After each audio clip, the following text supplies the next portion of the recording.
দাদা দাও, দাদাকে অসংখ্য ধন্যবাদ। দাদা আজকে আমাদের এখানে অফিসে আসছে, দাদা তো পরিচয় দিয়ে কথা বলবে। দাদার কাছে বিশেষ কিছু ইনফরমেশন আমরা শেয়ার করবো, হ্যাঁ, ওনার কাছ থেকে শুনবো। দাদা দীর্ঘদিনের এক্সপিরিয়েন্স যেন আমাদের কাজে লাগে। হ্যাঁ, এখন দাদাকে আমি অনেক আগে থেকে মানে পরিচয় আমার। যাক, দাদা কিছু ব্যাপারে এক্সপিরিয়েন্স ভালো। হ্যাঁ, আমি আশা করতেছি দাদার কাছ থেকে ইম্পর্টেন্ট কিছু শিখবো। হ্যাঁ দাদা, আপনার পরিচয় দিয়ে আমরা যে খাবার যে সিলেকশন করব এই ব্যাপারে একটু কথা বলবেন। হ্যাঁ, ভালো খাবার আপনি আপনার ঘেরের জন্য কীভাবে সিলেকশন করেন, কোনটাকে ভালো মনে করেন একটা, তারপরে মাটি পানির একটা ব্যাপার বলছিলেন সেটা কীভাবে লাগে, আর খাবার খায় মাছের যে অভ্যাস সেটা কীভাবে হয় সেটা একটু বলবেন। হ্যাঁ দাদা, আমি শ্যামল মণ্ডল, আমার ঠিকানা কালিয়া নড়াইল, 5 গ্রাম ইউনিয়ন, ফেরুল ইস্তান গ্রাম। ঘের হোক আর পুকুর হোক, সুন্দরভাবে আগে শেষে ফেলাতে হবে। তলা শেষে আগে শুকায় দিতে হবে, শুকায় দিয়ে চুন ব্যবহার করতে হবে। চুন ব্যবহার করে তারপরে চুন ব্যবহার করার পরে আমি দেখলাম আমার চুন দেওয়ার পরে আমি পানি দিলাম। পানি দেওয়ার পরে দেখলাম যে আমার পানি ঠিক আছে। এবার পানি যে ঠিক আছে সেমনি আমার কি লাগবে, এখন লাগবে হলো আমার মাছ। এবার আমি মাছ ছাড়লাম, পোনা রেনুর পোনা ছাড়লাম। ছাড়ার পরে আমি দেখলাম আমার মাছ সুস্থ আছে, আমার পানি ঠিক আছে, আমার মাছ সুস্থ আছে। এবার আস্তে আস্তে আমি খাবার দিলাম, 5 দিন খাবার দিলাম। 5 দিন খাবার দিয়ে দেখলাম মাছ ভালো আছে, ভালো প্রোডাকশন হয়েছে। এবার আমার কী করতে হবে, ভালো মানে খাবারটা ব্যবহার করতে হবে, যাতে খাবারটা ছিটাই দিলে মাছটা দ্রুত চলে আসে। খাবারটা ছিটাই দিলে মাছ দ্রুত চলে আসে, সে জায়গায় আমার ভালো খাবার ব্যবহার করতে হবে। এইটা দাদা খুব ভালো একটা, যে আমি যে এক জায়গায় খাবার দেবো, খাবার দেওয়ার কিছুক্ষণের মধ্যে জাল যেভাবে চেকিং করা যায় সেটা করবো। সেটা তো পরে প্রচুর পরিমাণে কিছুদিন ব্যবহার করার পরে মাছটা যে একটু চেনার মতন হবে, হ্যাঁ হ্যাঁ হ্যাঁ, ধরার মতন হবে, সেমনি আমার ব্যবহার করতে হবে। প্রথমে দেখা যাচ্ছে কি আমি খাবার দিলাম, 5-7 দিন 10 দিন পরে আমি দেখতে গেলাম, রাত্রি গেলাম। রাত্রি যেয়ে আমি দেখলাম যে আমার মাছ লাইট মেরে দেখলাম ভালো ফুটিছে। খাবার ছাড়াইছি, ওই খাবার খাচ্ছে, ঠোয়ায় ঠোয়ায় খাচ্ছে। এবার আমার 15 দিন 1 মাস হয়ে গেছে। এবার আমি কিছু খাবার ছাড়াই দিয়ে একটা জাল দিয়ে খ্যাপ দিলাম।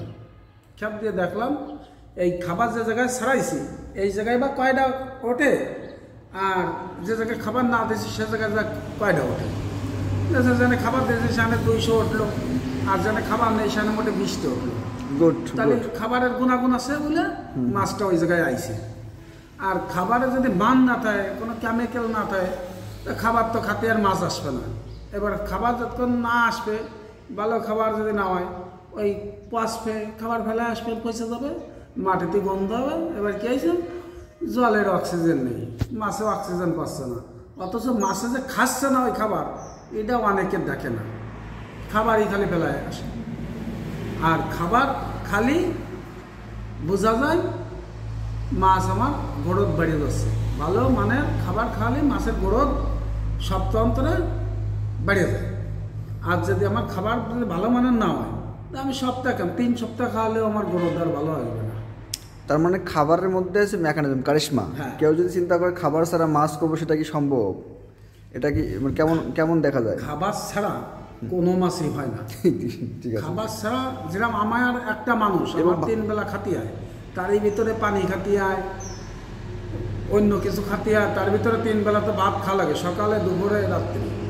তাহলে মাছের যদি আপনি 3 বারের জায়গায় যদি 2 বারও দেন তাও চলতে পারে। যদি আপনি একদিন দিয়ে আসলেন আর একদিনের মধ্যে গেড়ে ধরে গেলেন না, তাহলে আপনি কট্টক আশা করবেন মাছের, ওটা ভুল হবে। মাছের আশা করা ভুল হবে। আপনার গেড়ে তো লাভজনক তো হবেই না, তবে লসের সংখ্যাটা ধরে নেবেন সেই ছাড়াতেই আপনার প্রোডাকশন মাছের কমে যাবে এমনি। Good, very good. সেটা ভালো মানের খাবার হইতে হবে, যেন সহজে খায়। আর এটা হচ্ছে মাটি, মাছের যে 3টে কথা বলছিলেন, মাছের 3টে স্থল আছে। মাছের 3টে স্থল, একটা হলো মাটি, একটা হলো পানি, একটা হলো খাবার। 3টে জিনিস যদি ভালো হয়, যার গেড়ে ভালো ভালো হয় তার। গুড। এবার মাছটা আমি ছাড়লাম, আমি পানি দেখলাম না, মাটি দেখলাম না, আমি খাবার ফেলাই দিলাম, মাছ দেখলাম না। মাথায় যায় কল কি গেড়ে তো 4 লাখ টাকা চালান কাটাইছি, তো আমার গেড়ে তো 1 লক্ষ টাকা বিক্রি আসছে না। এবং স্পেশালি চিংড়ি মাছ যে মাটির কথা বলছিলেন, খাবার খায়, মাটিতে শুয়ে থাকে, সে হাসে, খাবার খায়, মাটিতে খায়। মাছে খাবার দিলেই খাবার খায় এক জায়গায়, হ্যাঁ, বাথরুম করে এক জায়গায়, গুড গুড, ওরা ঘুমায় যায় আর এক জায়গায়। Good, very good. ওদের যে সময় ঘুমের প্রয়োজন হয়, বিশ্রামের প্রয়োজন হয়, সে সময় যে জায়গায় ওদের ঘর আছে, ওদের ঘর তো আমাদের তৈরি করে দেওয়া লাগে। এবার আমরা তৈরি করে দিয়ে আসবো, ওরা খাবে, ঘুমাবে। ওরা যে সময় খাবে সে সময় ছটার ফটার করে খাইয়ে চলে আসবে। খাবারটা আমি ছিটাবো, ওই ছটার ফটার করে খাবে, যত সময় ওদের খিদে থাকবে পেটে। এবার যে পরিপূর্ণ খাবার হয়ে যাবে, ওদের ঘুমের জায়গা আছে, ওরা বিশ্রাম নেবে, ঘুমাবে। সে জায়গায় কী লাগবে, আমরা যেরকম ঘর বাঁধি, ওদেরও আমরা ঘর বাঁধতে দিই, ঢালপালা দিয়ে, সব জাপ দিয়ে সুন্দরভাবে আমরা রাখি। রাখলে ওরা খাইয়ে আলগোছ চলে যায়, ঘুমায় ওর ভিতরে। একেবারে আমরা যেরকম ঘরে ঘুমাই, ওরাও চিন্তা রেখে আমরা ঘরের ভিতরে চলে আসি, ওরা আর নড়ে না ওই জায়গাতে। গুড। যে এমনি দেখা যাচ্ছে কি ওই পানি দিয়ে আতার দেয়, ওরা ওই ঘরের ভিতরে তো নড়ে না, ওরা ওই জায়গায় চলে যায়। ওদের বাসা হলো পানির ভিতরে, ওরা থাকবে ঘরে। সেই ঘরটা আমাদের ডালপালা, কঞ্চি, ঝোপ ঝাপ দিয়ে আমরা তৈরি করে দেবো, তারা ঘুমাবে। এবং আরেকটা, হ্যাঁ অ্যাকচুয়ালি আরেকটা বলছিলেন যে মাছ আমাদের ওই যে ছোট বড় যে হয় ব্যাপারটা, হ্যাঁ ছোট বড়, হ্যাঁ, ওই এবার মাছটা ছোট বড় হলো খাবারের জন্য। Good, very good. খাবারে কে আসে, দেখা আমার মাছ ছাড়া আছে 10,000, আমার প্রোডাকশন হয়েছে হলো 6,000। এবার 6,000 মাছ যদি আমার প্রোডাকশন হয়, আমার খাবারটা আমি সিটে আসলাম 3 বেলা, দুপুরবেলায় 1 কেজি দিলাম, সন্ধ্যায় 2 কেজি দিলাম, সকালে ভোরে 2 কেজি দিলাম, মোট আমি 5 কেজি খাবার দিয়ে চলে আসলাম। তাতে মাছে পরিপূর্ণ খাবারটা পায়। আর যদি আমি 1 বাজে 5 কেজি খাবার ডেলি দিয়ে আসি, ও কোনোটা পাবে না, অনিষ্টি হয়ে যাবে খাবারটা। জি জি। তাতে আমি মাছের চাষে এসে সফল হতে পারবো না, লসের ভিতরে পড়ে যাবো। এবং খাবার দেওয়ার যে টেকনিক, সফলতার জন্য একটা সূর্যোদয়ের আগে দিতে হবে, না, একটা দিতে হবে সন্ধ্যা মানে 4:30 5টার ভিতরে, হ্যাঁ 6টায়ও দেওয়া যায়, মানে সূর্যের তাপ কমিয়ে গেলে দিতে হবে। হ্যাঁ, হ্যাঁ। আর একটা হলো সূর্য ওঠার আগে দিতে হবে, হ্যাঁ, সূর্য ওঠার আগে। আর একটা হলো দুপুরবেলায়, সেটা সাদা মাছও খাবে, চিংড়ি মাছও খাবে। যদি আমরা অল্প পরিমাণে সাদা মাছ দিই, সেক্ষেত্রে ওরা খাবে। সেখানে 3 বার খাবার দিলে সেক্ষেত্রে লাভজনক বোঝা যাবে বেশি। আর 2 বেলা খাবার দিলে শুধু চিংড়ি মাছ লাগবে, অ্যালার্টন যে ওই যে অক্সিজেন আছে, ওইটা একটু ভোররাত্রি চালাই দেবে, চালাই দিয়ে খাবারটা সুন্দরভাবে ছিটিয়ে দেবে। অ্যালার্টন যাদের আছে, মানে অক্সিজেনের ব্যবস্থা আছে 3টে, রাত 3টে 2টোতে অক্সিজেন পিএস কমে যায়, রাত 2টোতে ভোর 5টা নামাতেই অক্সিজেন কমে যায়। এবার পিএস কমে গেলে মাছ দুর্বল হয়ে পড়ে। এবার মাছরা যদি সফল করতে হয়, যাদের অ্যারাটনের ব্যবস্থা আছে তাদের অ্যারাটন চালাই দিয়ে ওইটা সফল করে। আর আমাদের তো অ্যারাটন নেই, আমরা কি করি, ভোররাত্রি যে খাবারটা, ওইটা একেবারে ভোররাত্রি না দিয়ে আমরা সূর্যে ওঠার আগে দিলেই কিছু সাদা মাছে ওটাই করে, ওটা সুন্দর একটা পরিবেশে চলে আসে। Good, very good, very good.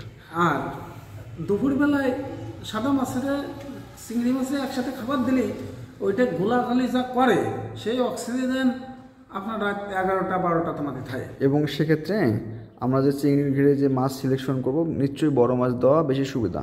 সবচেয়ে রুই কাতল বড় সাইজটা দিলেই ওটা অক্সিজেন বেশি তৈরি করে। আর ছোটটা দিলেই জিম মেরে থাকে, মেলা একটা দূর হয় না, মেলা ও ছোট বডি নিয়ে কি আর জায়গা কাভারেজ করবে। কি আমি একটা কাতলা মাছ ধরেন 1 কেজি 1.5 কেজি হলো, তাদের তো 2 ফুট জায়গা লাগবে চলতে গেলে। জি। এবার 2 ফুট জায়গা নিয়ে তোমার অক্সিজেন অতি যাচ্ছে।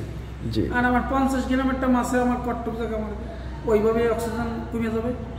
বড় মাছ দ্রুত খায়, দরদ তালে খায়, ওরা বসে থাকে না, এ মাথার তো মাথা ঘোরাফেরা করে, এবং অক্সিজেনটা বেশি বৃদ্ধি। এবং সুবিধা হচ্ছে যে এই মাছগুলো সাইজে অনেক বড় হয়ে যায়। আমরা যে প্রিবায়োটিক প্রোবায়োটিক্স করি বা ভিটামিন মিনারেলস দেই, এরা বেশি পরিমাণে ওই কাতলা মাছটা ব্যবহার করে দ্রুত বড় হয়। হ্যাঁ, চিংড়ি মাছের এখানে সবচেয়ে কাতল মাছ বড় হয় বেশি। এবং সে আমরা যে মিনারেলস প্রোবায়োটিক্স তারপর এনজাইমস, হ্যাঁ, এগুলো যদি দেওয়া হয় যার কারণে কাতলা মাছ অনেক বেশি বড় হয়। ওইগুলো দিয়ে খাবারে পানিতে আমার একটা ক্যালসিয়াম চুন দিলাম, ম্যাগনেসিয়াম, ক্যালসিয়াম, ডলোমাইন, এই চুনটা দিলে ঘেরে আমরা চাষি যারা আছি যদি বুঝে শুনে ব্যবহার করি, চুন, সার, খোল যাই ব্যবহার করি, যদি বুঝে শুনে করি তার লস হবে না। আর যদি বুঝে শুনে না করি তাহলে লস হয়ে যাবে। মানে সব জিনিসের একটা পরিমাণ আছে, পরিমাণ ছাড়া কিছু করা যাবে। একদম ঠিক। দাদার দীর্ঘদিনের এক্সপিরিয়েন্স আমরা দাদাকে পাইছি। মাঝে মাঝে আমরা দাদার কাছ থেকে আপডেট ইনফরমেশনগুলো নিয়ে, তথ্যগুলো নিয়ে যদি কীভাবে লাভজনক করা যায় সেই কাজগুলো করার চেষ্টা করতেছি।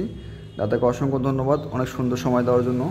আমরা চেষ্টা করব দাদার প্রজেক্টে এই বছরের শুরু থেকেই কাজ করার জন্য। হ্যাঁ, এবং আমাদের আনমোল ফিডের সঙ্গে দাদা মোটামুটি একমত প্রকাশ করছে, যদি ভালো রেজাল্ট দেয়, ভালো খায়, ভালো রেসপন্স করে, নিজে লাভবান হবে, আশেপাশে যারা আছে তাদেরকে ব্যবহার করাবে। হ্যাঁ, আমরা এই বছরে আমাদের শেষ, আজকে প্রায় জানুয়ারি 12 তারিখ। হ্যাঁ, 12 তারিখ না, আজকে 13 তারিখ জানুয়ারি মাসের। আমাদের এই মাসের শেষের দিকে মাল ঢুকে যাবে ইনশাল্লাহ। ঠিক আছে, আমরা আশা করতেছি কীভাবে আরও ভালো মানের ফিড, ভালো মানের মেডিসিন, ভালো মানের পরামর্শ সবাইকে দিয়ে পাশে থাকানো যায়। ঠিক আছে, আপনি বড়লোক হবেন, উপকার পাবেন বা বেনিফিটেড হবেন অন্যের উপকারের মাধ্যমে, নিজে অন্যের উপকার না করে মানে ভালো থাকা যায় না। হ্যাঁ, আমরা সেই চেষ্টাই করতেছি যে কত ভালো মানের পোনা, ভালো মানের মেডিসিন এবং ভালো মানের ফিড দিয়ে সবার পাশে থাকা যায়। ঠিক আছে, তাদেরকে অসংখ্য ধন্যবাদ। হ্যাঁ দাদা, ঠিক আছে, আবার দেখা হবে ইনশাল্লাহ। ঠিক আছে, ওকে, সালাম আলাইকুম।